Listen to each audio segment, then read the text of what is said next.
Well, this Ask eNRG question comes from Patrick, and it's kind of a general question, but I really like it, and I'm going to also generalize it for both genders, male and female. So the question from Patrick was, I'm turning 50 next year. What do I need to worry about in terms of my nutrition? Well, obviously, like I said, this is a general question, so of course I'm not going to individualize it for you, Patrick, because this is more generally speaking. But for everyone out there who is getting close to 50, maybe even in your 40, like early 40s, right? If you're starting to plan, or if you're in your 50s even, here are three specific things that I like to start talking to about with people who are kind of getting towards that fifth decade of life when it comes to nutrition. Now, there are a lot of different things in terms of training and exercise and all that, but this is only nutrition. So the first one I want to start with is kind of the easy one. It's hydration. So as we get older, and there's no special number, could be 40, could be 45, could be 50, could be 80, right? But as we get older, we know that the perception of thirst decreases. What that means is you're not going to realize that you are thirsty or as thirsty as you probably are as you get older. So what does that mean? That means you're going to risk more dehydration throughout the day. If you are athletic, if you exercise, that is going to affect your performance. That is also going to affect your recovery. And that's one key thing that I hear a lot from older individuals is I don't recover as fast. Well, from a hydration perspective, you actually need to consume not necessarily more, you just need to consume more on a frequent, regular basis. So say, for example, you're drinking 3 liters of fluids per day. You need to remember to drink 3 liters of fluids per day, even when you're not getting the signals from your brain that you are actually dehydrated. So again, thirst perception decreases as we age. So you almost have to set, I wouldn't set a schedule, but you have to be very, very aware of when you're consuming fluids. And fluids can be water, it can be seltzer water, it can be coffee and tea and matcha and all that great stuff, right? But the key is that you find frequent intervals to consume fluids and not rely solely on your thirst response anymore, because thirst perception goes down. Okay, second thing is nutrition related. This is specific to periodizing your nutrition. Now, if you're not familiar with nutrition periodization, this is a concept I created back in the early 2000s. And it basically, in kind of a short breath, it's basically aligning your nutrition to support your health and your athletic goals. Okay, simple. So as an example, as we get older, perhaps you are seeing some body weight increases, some body composition changes, increased fat. Most of us see that as we get older. Well, that is a clear sign that you need to periodize or change your carbohydrate, your protein, and your fat intake.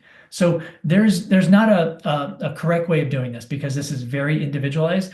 But in general, again, there are many it depends here, but in general, as you age, as you get closer to that 50 mark or even above, the first thing I look at is increasing protein throughout the day. That is a saving grace for many reasons.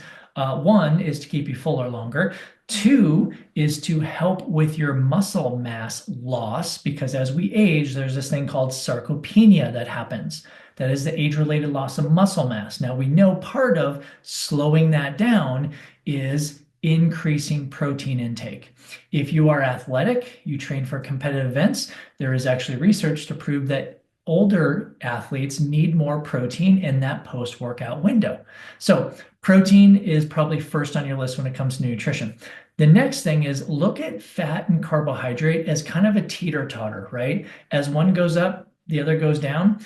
If you are super active, maybe you're a competitive endurance athlete, you actually may need more carbohydrates, right? And if you're going to eat more carbohydrates, your fat will go down a little bit, the fat intake that you're consuming through food. Now, protein is kind of like the fulcrum. It's like once you get the right amount of protein, of which you probably are not eating enough protein, so probably increase that slightly. You don't have to really mess with that once you find that sweet spot amount. What you need to mess with is adjusting your carbs and fat. So if you're super active, super competitive, or maybe not super competitive, just competitive in a sport, maybe you need to look at increasing your carbohydrate at the same time reducing fat. Now, if you're just exercising to exercise for health and longevity and fantastic, right? you don't necessarily have to increase carbs that much, but you also don't have to increase fat that much either. Like you don't need to go on a keto diet, right? So usually that teeter-totter kind of comes somewhere in the middle. And again, this is related to not only your health goals, of which can be related to your body weight goals and your body fat goals, but also your blood work, right? So I highly recommend getting blood work tested and measured at least once a year. Once you get close to 50, I mean, really anytime over 40, but once you get close to 50, every single year you should be having a myriad of biomarkers measured so you can keep on top of that so you can adjust your nutrition, your daily nutrition to support what your biomarkers are doing. Because here's the other thing, as we age, our biomarkers change. And what do I mean by biomarkers? Your cholesterol, triglycerides, blood pressure will change, right? All these things change. So you want to make sure you're monitoring that. Okay, so the second tip was nutrition. Mainly focus on probably increasing your protein and adjusting your fat and carbohydrate relative to your activity level. Okay, the third thing is actually supplements. So here's the interesting thing. Now, of course, generally speaking, right? As we get older, there is actually more research supporting the use of a multivitamin than when we were younger. So a while ago, I used to support not really needing a multivitamin with people I was working with because the people I was working with were in their 20s and 30s, right? A lot of the newer research has actually supported that as we get older, we might actually need a good micronutrient multivitamin supplement. Why? Because we do not absorb as many vitamins and minerals, micronutrients, as well as we did when we were younger. That is just a normal fact of aging. So consider a multivitamin. Now, the rest of these, a little bit more specific, and some of them will require blood work testing first, but vitamin D is always on my list. Have that measured first. I am finding a lot of older individuals are vitamin D deficient, so measure it first, and then you can work on supplementing with it. I'm a huge fan of fish oil or omega-3 fats, no matter how you get it. Could be fish oil, could be krill oil, could be algal oil, whatever you want to do, right? But what we know as we get older also, that there is likely more inflammation in your body, especially if you're active.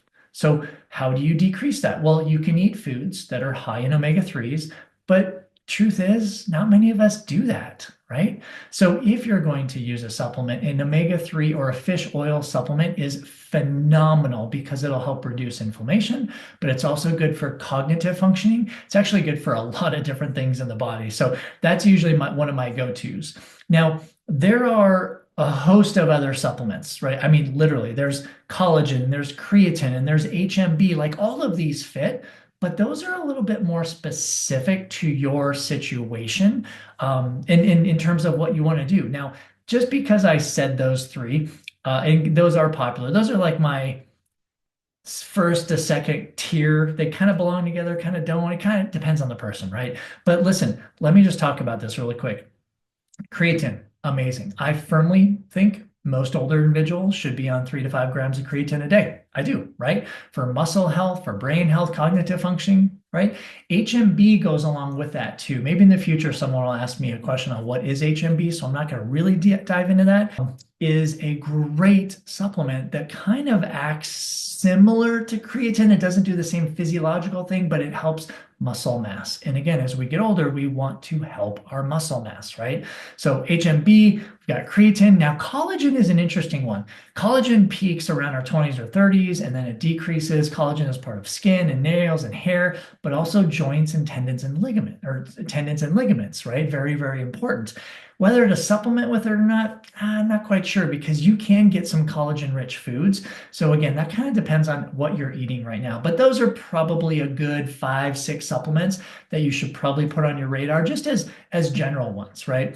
I can think of a lot more, but again, I don't recommend supplements until you kind of do a deep dive with someone like me, a sport dietitian, who really looks at blood work, looks at your health and longevity goals, and looks at your exercise and activity goals. So Long-winded answer there, Patrick. But remember, 3 categories you really need to focus on as you turn 50 next year. You need to look at hydration, you need to look at nutrition, specifically how to periodize your carbohydrate, protein, and fat.